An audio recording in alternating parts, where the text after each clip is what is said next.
So the nice thing about strengthening your core, it's going to prevent back injury and it's going to help you out when you're doing standing exercises, lifting over your head, or if you're doing lower body work.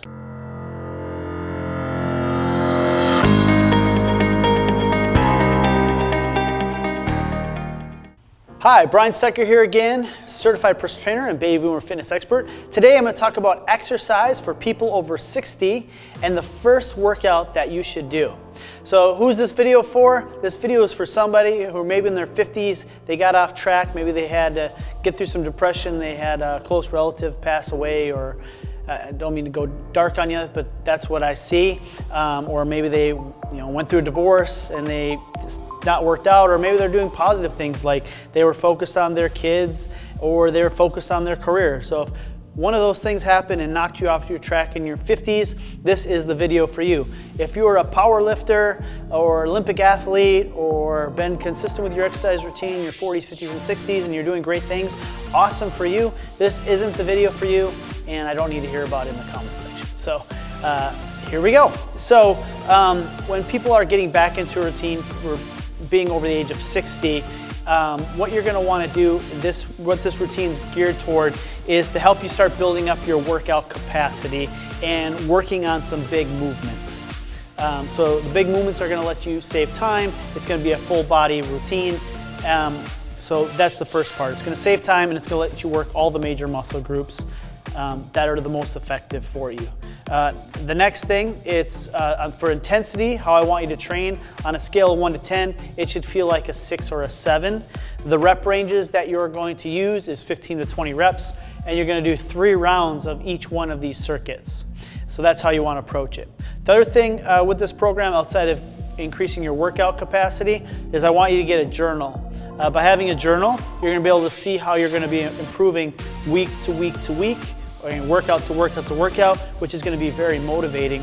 You're going to do this workout for 4 to 6 weeks. For 2 to 4 weeks. Now that's the power of working with a trainer. They will be able to adjust these exercises more quickly for you, more specific to you. The other thing they're able to do is adjust the intensity levels for you, and they're able to be able to correct your form there. So you really want to find yourself a good coach that can help you with that, and I know one. All right. So anyway, with this being said, this is a progression for you. If you do this workout really well, then you can skip ahead to workout 2 or workout 3. But this one is to progress you because you just didn't start yet. So the first exercise you're going to do is a squat to stand. You're going to go feet shoulder width apart. And what you're going to do is just hands across your chest. You're going to squat down, and then you're going to squat back up, press to those heels. You're going to sit back into the chair and then back up. We'll do 15 to 20 repetitions. Deep breath in, and then exhale. Deep breath in, and exhale. We're going to do 20 repetitions. All right, so those are your squats. You do that exercise first, and then the second exercise you're going to do is some sort of push-up progression. Now there's 4 different push-up progressions. I did a whole video on that about 5 years ago on the different push-up variations, and I will just repeat those to you, and I will link down below those push-up progressions for you. But the first one is your wall push-up. Your second one is your knee push-up. Your third one is your bench or your rack push-up. And then your next one is your traditional push-up. Now there's more push-ups than that. So these are the 4 main ones that I progress people through when we're first starting out. All right, so you're gonna pick one of those push-up progressions that is right for you. So if you're wall push-up, go do your 15 to 20 wall push-ups. So we're just gonna, if you're a knee push-up person, you go to your knees, your hands are shoulder width apart. You're gonna go deep breath in, and then exhale. Deep breath in, exhale. You do 15 to 20 of those repetitions. Now you're gonna do the squat, and you're gonna do the push-up progression back to back, okay, for 3 rounds. So you're gonna do 15 to 20 reps on your squat, you're gonna do 15 to 20 reps on your push-up progression. You need to take rest, go back to the top.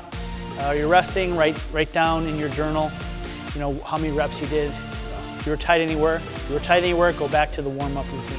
All right, Now let's say you finish those two exercises. The next thing we're gonna do is your hip hinge. What you're gonna do is your feet are shoulder width apart. Put your hands on your thighs, bring your shoulder blades back. You're gonna take your deep breath in, and then exhale. You're gonna press your hips back. Nice stretch to the hamstrings, and then you're gonna pull your hips back through. Deep breath in, and then exhale coming up. When you're doing this, make sure you only have a 5 to 15 degree bend in the knee here. So shoulders back, again, drive those hips back. You can also bring your feet closer together. That'll help with your stretch, shoulder blades back, getting that deep stretch, and then back through. We do 15 to 20 of those. That felt really good, stretched out the hamstring.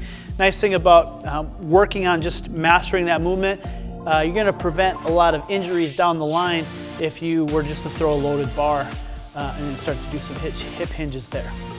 So first exercise of the second circuit, your hip hinge. Then we're gonna go over to our seated row. So you're gonna have your seated row here.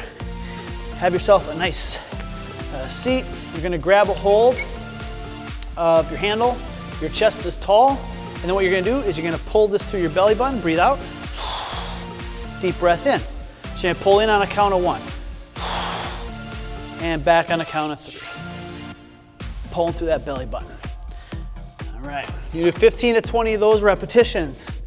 All right, so what you just did there is your hip hinge, your seated row. You're gonna go back and forth of these for 3 rounds, and you're gonna do 15 to 20 repetitions, and then you're gonna move on.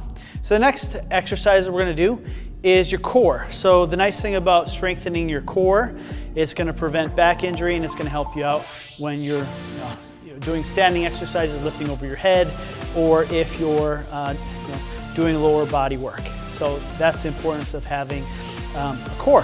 One of the basic core exercises that I want to start teaching a lot of my clients to do when they first start out is how to brace their core, because it's really important to be able to know how to activate your core, because you use it in almost every functional movement, and it translates over to your day-to-day life, and it's going to prevent you from getting a strain, tear, pull, or progressing too early in your exercise and get some kind of injury. So first thing you're going to do is you grab your mat, and what you're going to do is you're going to lie on the mat, knees are bent, hands are on the ground. What you can do is actually put your hand on your stomach here, and what you're going to do is pull that belly button in, pull the belly button in, breathe the air out, and just pull that in tight and brace and hold 30 seconds. Hold tight, brace and hold, brace and hold. And for a lot of people, just doing that for 10 to 15 seconds because they haven't been using their core in such a long time, that's fatiguing. If it's fatiguing, just relax and then do it again, brace your core, 20, 30 seconds, and then you're good. All right. Next one you're gonna do, you'll do some hip thrusts. Hands are on your thighs. What you're gonna do is you're gonna drive your heels into the ground, press your hands into your thighs, drive your hips up, lower yourself slightly before you're touching the ground, and then back up. We're gonna do 15 to 20 repetitions there of your hip thrusts. And then the last one, you can do some sort of plank variation. For this case, a lot of times people aren't ready for it when you're just starting out. You can't do a full plank. So the plank variation I'm gonna talk about is just doing the plank from your knees. Right here, breathe out, belly button in, breathe out, belly button in. You're gonna hold that for 30 to 60 seconds, right? After you finish that exercise, you're gonna go back to the top, and you're gonna do that for 3 total rounds. All right, so if you like this video, give it a like. Let me know down in the comment section which exercises that you're struggling with the most, or which exercises work for you the best. If you've done this routine for a week or for 4 weeks, let me know how much you've progressed from that. And then also on the screen here, you'll see the push-up progression exercise somewhere, and you'll see the next workout video. So make sure you stick on one of those videos, and happy working out.